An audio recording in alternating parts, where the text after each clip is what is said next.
One, two, three, four. I love all my friends. I love all my friends.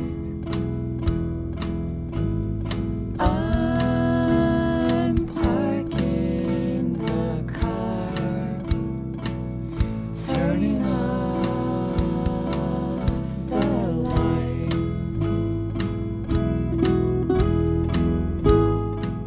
Hello, you're listening to the Skylight Books podcast series. We are a general interest independent bookstore located in the Los Feliz neighborhood of Los Angeles, California. This year, because of the coronavirus pandemic, we've had to close our store and cancel in-person events. But Skylight is your neighborhood bookstore, and we are finding ways to create community even while we're far apart. In the coming weeks, we'll be putting out lots of new audio content to help you discover new books, connect with authors, and check in with your favorite booksellers. To learn more about how you can help keep Skylight alive, please visit our website at skylightbooks.com or check out our social media accounts on Twitter and Instagram. You can subscribe to the podcast on Podbean, iTunes, and Spotify. Thank you for listening and enjoy.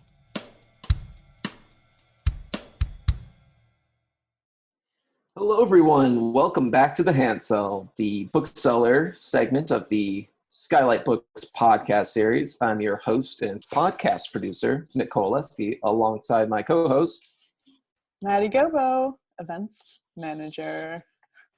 Events God. Maddie, how you been this week? Well, the past 2 weeks. It's been a while since we've recorded an episode. Yeah. As always, a lot going on. Yeah. As we were saying before we began recording, everything's really stupid, and I'm feeling pretty dumb today myself. I was like trying to think of like thoughtful commentary on the new Mary Trump book and the whole sort of ecosystem of political books and the people who love them and how they don't really do much for anyone, but they keep the publishing industry afloat. And then I decided I wasn't going to say anything about that because I wasn't smart enough. And then here I am saying something about it that isn't very smart. So I'm probably going to forget to edit that out, but it's fine. You can leave it in there. At this point, I mean, Okay. I am on record in so many ways, like just looking like a mess. Like now because I'm running all these virtual events on Crowdcast, and Crowdcast automatically records everything. So if you go and look at some of our replays, there are definitely a few where we start off with some major technical issues and you just see my face like looking confused for several minutes. So I'm really glad that all of that's in posterity, you know, for my non-existent children and grandchildren to appreciate. It's okay, Maddie. Look, if you're looking like a mess, there's no hope for the rest of us, and that makes me feel like safe and accepted in my messiness. Get down in the garbage with me, Mick. Yeah, I'm here. I'm there. Look, the president's endorsing beans. Nothing matters. My like latent nihilism from my like brooding teenage years is just like there's no stopping it now. It's uncontrollable. It's uncontrollable at this point. Mm-hmm. That doesn't mean that we don't have some moments of enjoyment. And one of those is your interview that you did with Eden Hain. Yes. Can you tell us a little bit about that before the listeners hear it? Yes. So I reached out to this fantastic LA arts space, community space called Junior High Los Angeles. We were supposed to do some events with them in the spring, and then it got shut down. We got shut down. Everything got shut down. They've since lost their space, which was over in Hollywood, and they're now looking for a new space. So Eden kind of told me a bit about their crowdfunding campaign and their vision for the future. I really love what they were doing. Before the shutdown, they were, running a magazine. They had a little pop-up bookstore. They were doing all these community art shows and readings. I went to see a reading, which I'll talk about in the interview. I went to see a reading there like really right before the shutdown. It was like the end of February. And it was great and like packed, and just, it was like this full house of like young, cool, queer Angelinos who were like, just like rapt with attention, listening to poetry. And you know, that is a magical thing if a space can make that kind of community, and I really want them to stick around. So I hope you guys listen and throw them a couple bucks, and you know, show up for them, because we're in this time now where the things that we love about our cities are in danger, and if we don't show up for them, they will go away. And but we, you know, the flip side of that is that we do have the power to remake our cities in the image that we want. And I think junior high is one of those places that you know, really is vital to the literary and arts community of LA. And you know, if you want the literary and arts community of LA to keep thriving, show up for them. I also want to shout out another really cool thing that I found this week, which is that there is a new Black-owned bookshop in the works. It's called the Salt Eaters. It's being founded by Asha Grant, who ran the Free Black Women's Library, which you should also check out. Asha is raising funds on GoFundMe. I think she's like 70% of the way to her total, which is fantastic, but you can help her get all the way there. We need 100. Yeah, so yeah, check out the Salt Eaters. Just Google the Salt Eaters bookshop and you'll be able to find their GoFundMe. And I'm looking forward to that, hopefully opening up in Inglewood someday soon. Yeah, so there are some really great bright spots here in our city. There are people doing the work, you know, in the face of so much stupidity and violence and terror. And we gotta, yeah, I don't know what else there is to do right now as a citizen of an arts community besides find those people and give them your resources. And yeah, that's a lot, because we need that. And yeah, if you guys know of a space maybe for junior high, definitely let them know. Yeah, I think they're looking over on the east side, like Glassell Park area, Eagle Rock. So yeah, yes, if you know of a space, hit them up, juniorhighlOsAngeles.com. juniorhighlOsAngeles.com. All right, well, I'm pretty excited to hear that one. Before we get to it, what you been reading, Maddie? I've been reading Madame Bovary by Gustave Flaubert. I'm reading it very, very slowly. There's, you know, my brain is shot at the end of the day, so I just read like 2 pages and then I fall asleep. But the great thing about Flaubert is just his descriptions are so luxurious and beautiful, and they can really envelop you in this nice way that makes it easy to fall asleep.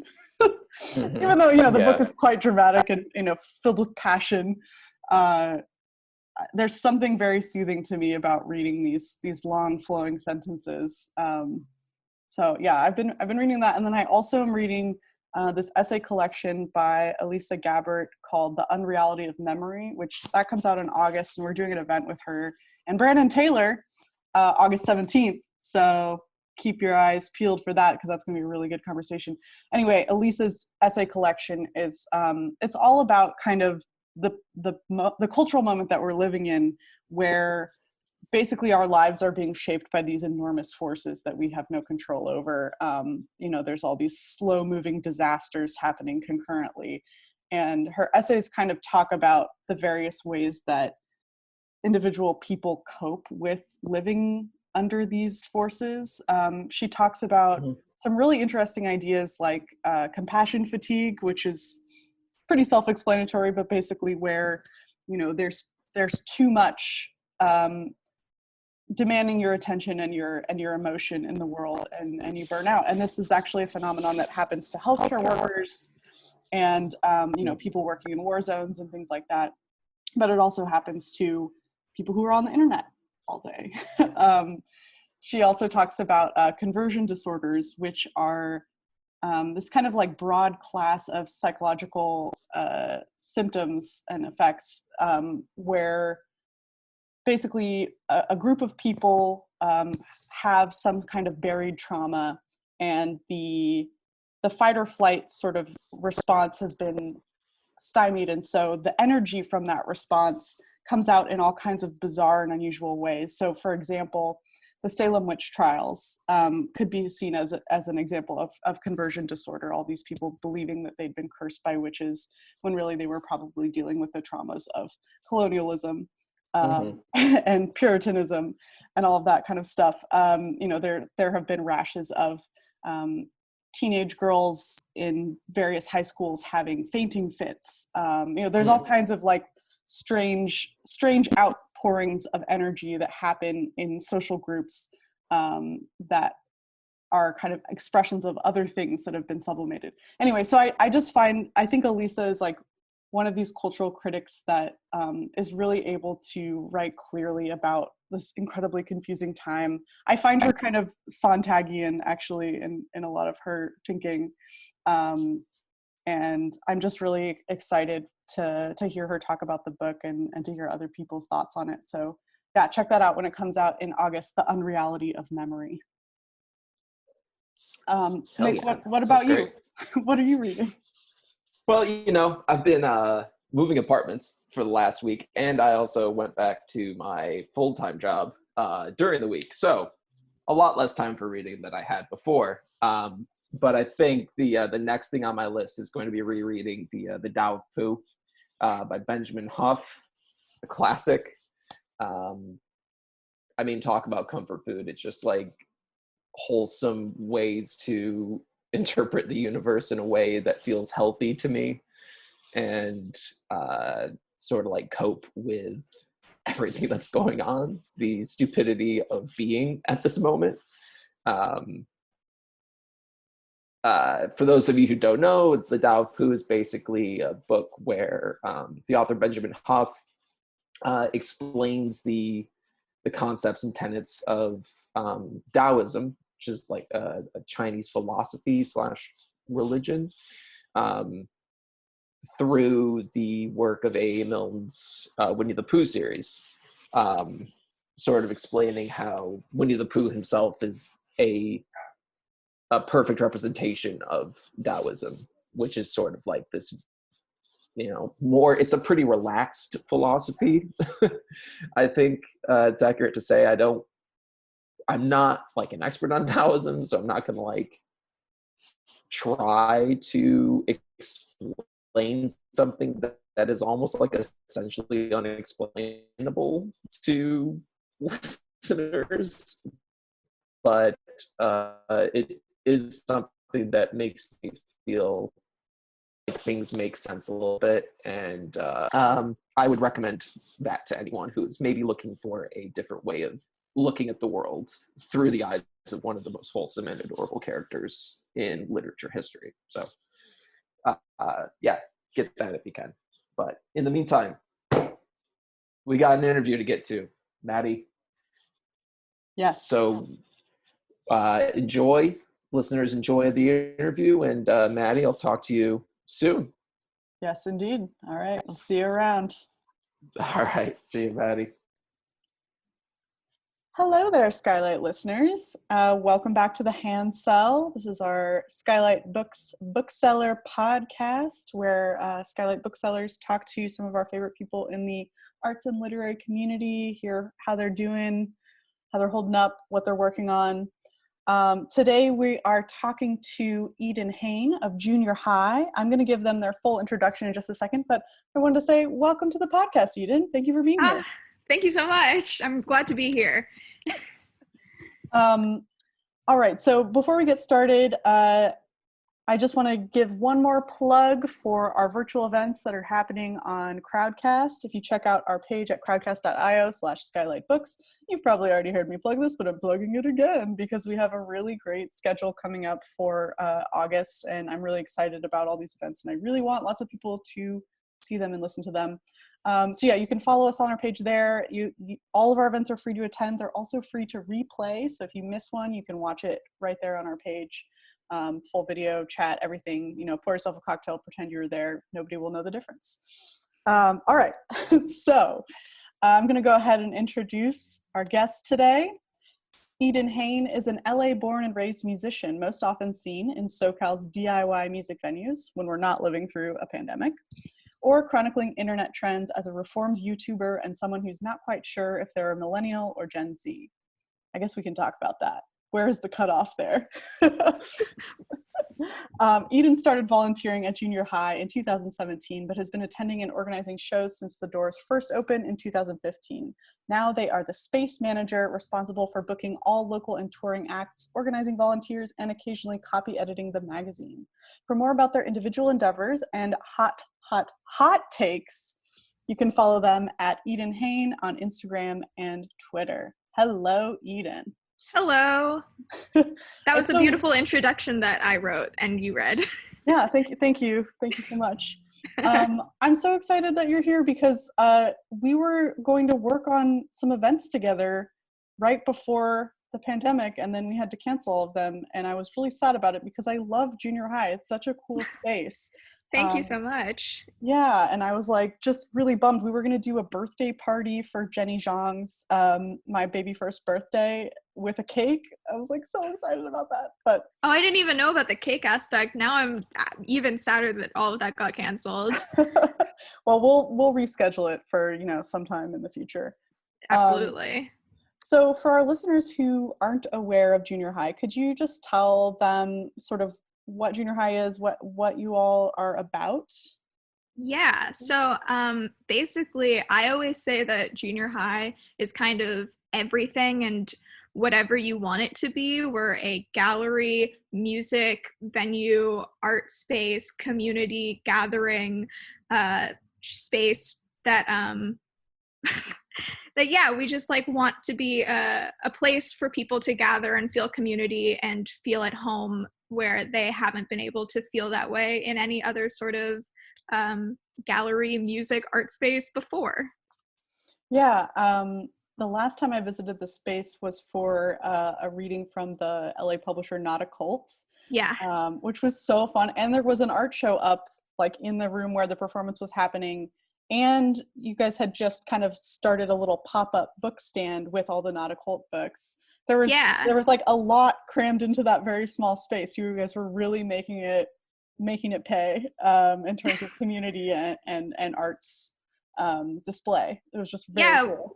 We definitely don't ever want to be like pigeonholed or seen as just one thing, just like a lot of people and artists don't want to be pigeonholed. Like I always say that a show at junior high is like a party in a museum, and I just think that it's just that little extra added flavor of intimacy and like connectivity that you get when you get to just like listen to, rock music and be surrounded by like incredible art.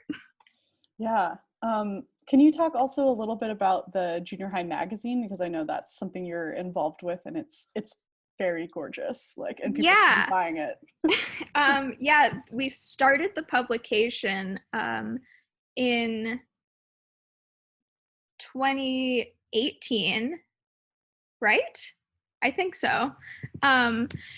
Basically, the publication is a way for people to take the junior high experience home with them, and also a way for people to take the junior high experience outside of LA, because we know that a lot of people who follow us on social media are not people who live in LA actually, and it's people who need a space and who need to feel validated with these texts, with these interviews, with these images, that they don't get to find that in something like Vogue or Vanity Fair or something like that. Like we really want to be able to like give people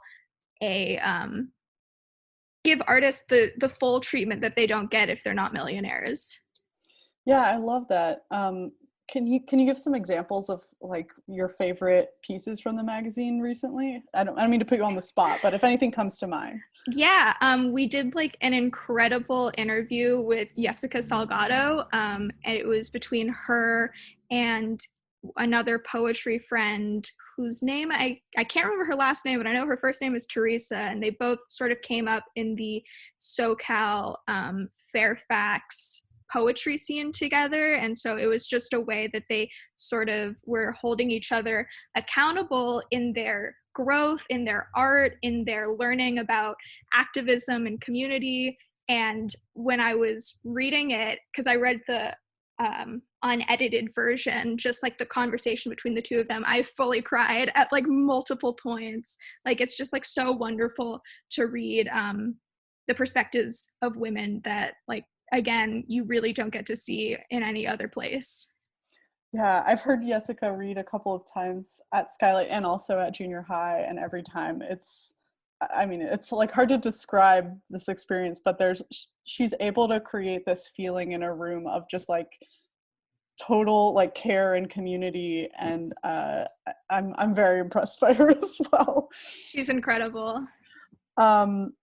So obviously the space had to shut down back in April or May, whenever that was. Can you tell March. us? We closed in March, actually. Yeah.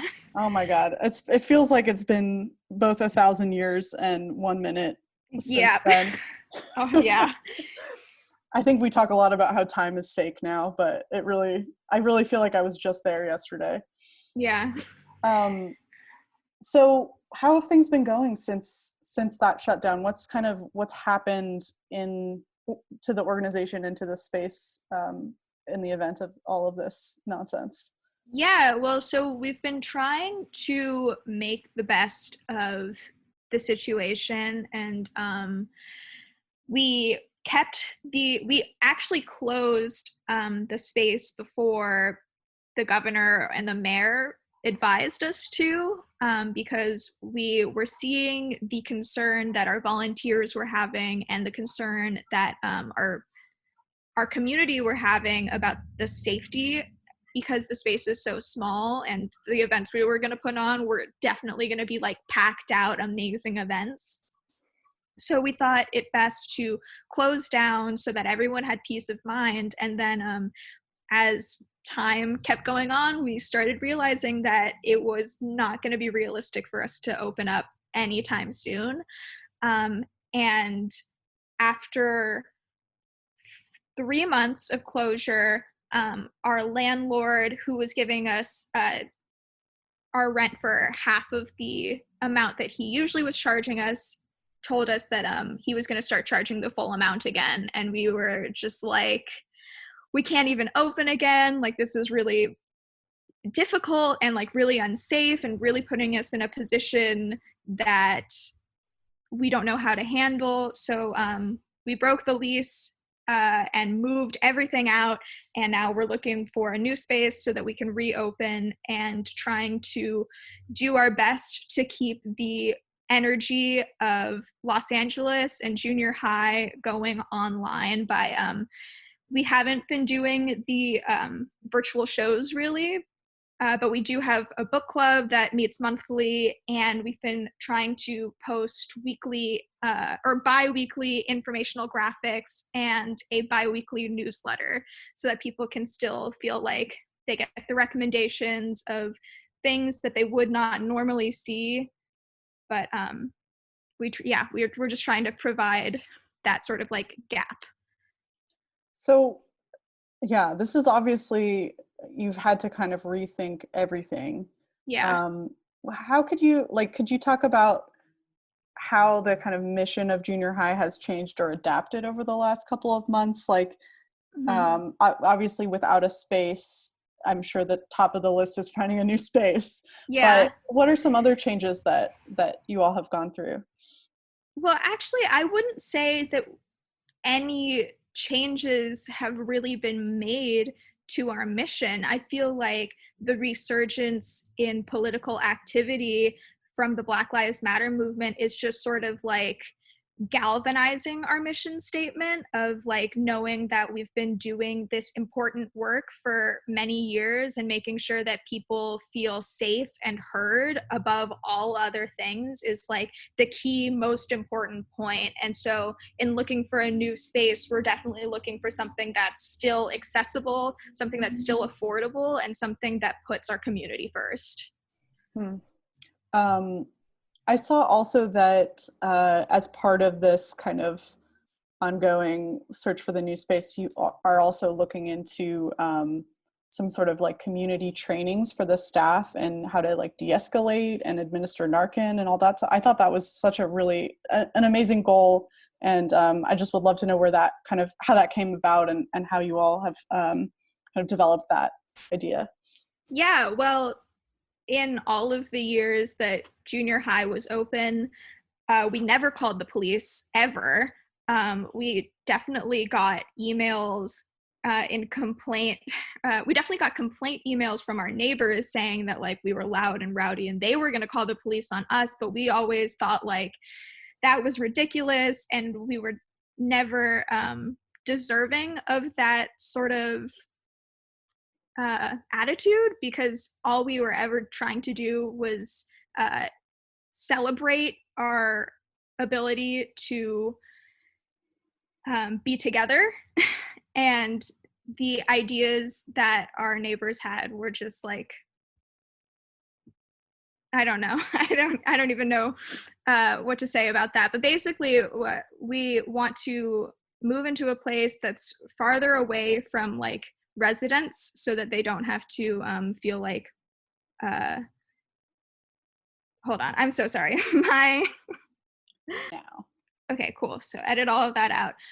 Basically, in all of the years that junior high's been open, we've never had to call the police on anyone. We have always been able to deal with any issues one-on-one as a community. And also just everyone who comes to junior high is generally nonviolent, generally very loving, and generally very much so prioritizing safety and comfort. So we just sort of wanted to continue to not call the police unnecessarily and continue to deal with issues within the community when absolutely possible, which pretty much in every situation is possible to deal with things without the police. I've dealt with so many issues without ever having to call the police. So we just want to make it known to our community that we're continuing to dedicate ourselves to not relying on the police. And then, yeah, my dad actually has always been ingrained in me the importance of self-reliance in terms of like first aid and CPR. And we understand that people do drugs and it's not our place to judge anyone or, you know, excommunicate anyone for that reason. So we just want to be able to, if an emergency arises, we can take care of that properly and safely. Yeah, I wanted to highlight this because I think, you know, as a venue space, it's really important that you all have taken this stance. Like, I think, you know, LA is a town of performance and all kinds of entertainment, but I think that because of that, a lot of the kind of onus of taking care of the community should also fall on the entertainment and performance community.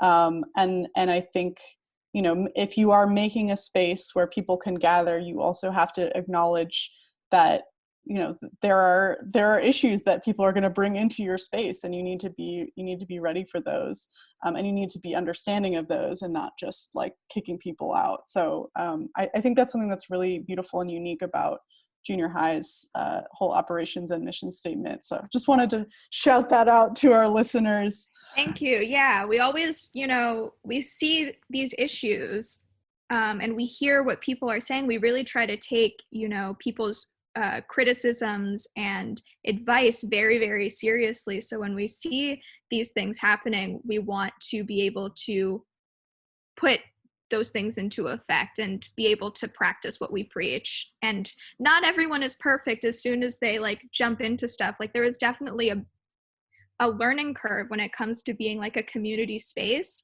but we just always want to be able to meet people where they expect us to be and not falter or be overly defensive.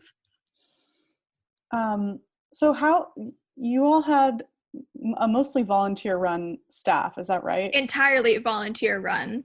The entire time we were in the space on Hollywood Boulevard, it was all completely free labor. Wow. How did you all sort of transition, like as volunteers, through this shutdown? So I saw also on the funding campaign that you want to start paying staff, and you're raising money to start paying staff. So I'm curious, like, could you give us a little peek at the kind of conversations that were happening among the staff as the shutdown happened, kind of about transitioning from volunteering to paid staff? Yeah, so basically for me, I always said that I would be doing exactly the same amount of work that I'm currently doing for no money, and it was Faye who founded junior high, who was the person who told me to like value my work and value my labor, and that she was going to start paying me very, very little. So it still felt like if I was getting paid like a normal minimum wage, I was still volunteering on top of that. And she said that she didn't want to continue to open the space without being able to pay herself, pay me, and pay Sienna, who writes the newsletter, and a few other people who are currently still working with us, a realistic wage. I still live at home with my parents because I live in Los Angeles, where rent is extraordinarily steep. So Faye telling me that like my value or my labor is valued is really important, and we have to make this capitalist system work for us. So yeah. How do decisions get made at junior high? Is there like, I mean, Faye's the founder. Is there kind of a council? Do you all talk things through? Are you constantly in contact, or are there a couple of people that mostly do the operations stuff? Yeah, there's a bunch of different ways. I'm not even involved in every decision, even though it seems like I know everything that's going on.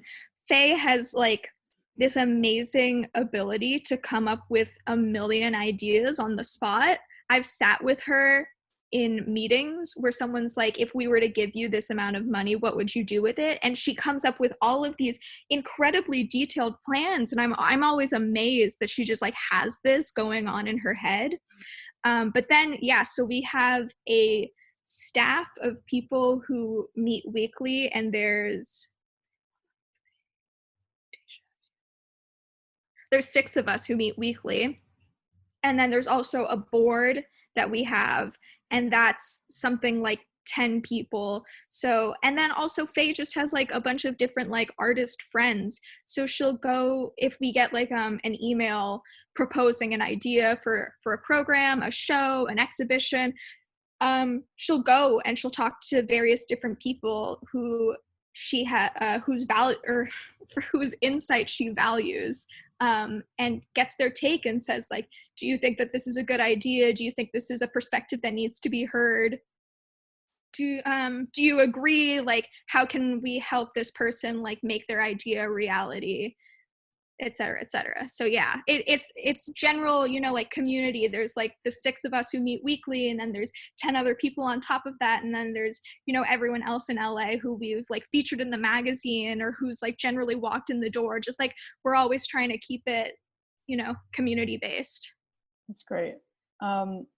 So I invited you on here to talk about the crowdfunding campaign you all are doing. Can you tell us about that, and also maybe some other ways that our listeners could get involved with junior high? Yeah, so we are crowdfunding $85,000 to try to secure a new location that we'll be able to open in 2021, or as soon as we are able to, you know, with coronavirus and everything going on. We are, like you said, we're crowdfunding to be able to pay staff. We're crowdfunding to be able to pay volunteers. We're also crowdfunding to train all of our staff and our volunteers in de-escalation and in Narcan. And yeah. and we're also crowdfunding on top of that to be able to like outfit a space with, you know, a stage so that it's ADA compliant and so that it's safe and clean and a place that people want to gather and continue to come back to. And then on top of that, so we're doing that for this month, but all year round we have a Patreon that you can give to monthly, and monthly donations are extraordinarily crucial. Those donations are what pays me and other staff currently, and also gives us an idea of what programming is possible in the future. Before, we were only really able to book 2 to 4 nights a week. And when we reopen, we really want to have nightly programming as well as programming on during the day on the weekends. We really want to be able to be a fixture again when it's safe for everyone to come out and gather. I'm really looking forward to that time. So if our listeners are interested in working with junior high, either, you know, putting on an event sometime in the far future or volunteering, how would they go about doing that? Yeah, so there's 2 emails that you can reach out to. They're the longest emails on the planet, but they're both either contact or Eden at juniorhighlosangeles.com. So contact at juniorhighlosangeles.com or Eden at juniorhighlosangeles.com. Great. Could you tell us where y'all are looking for a new space? Like, I know it's probably very early, but. Yeah, we're still trying to keep it in like the general sort of East LA realm. We've been looking at Glassell Park, Cypress Park, and Eagle Rock, but just generally a place that is going to be accessible and affordable. That's great. Well, we'll keep an eye out for more news. Is there anything else you want to tell our listeners about, or any other initiatives or programs you want to highlight? Yeah, I just want to say, like, I'm really grateful for the spotlight that you're like shedding on junior high.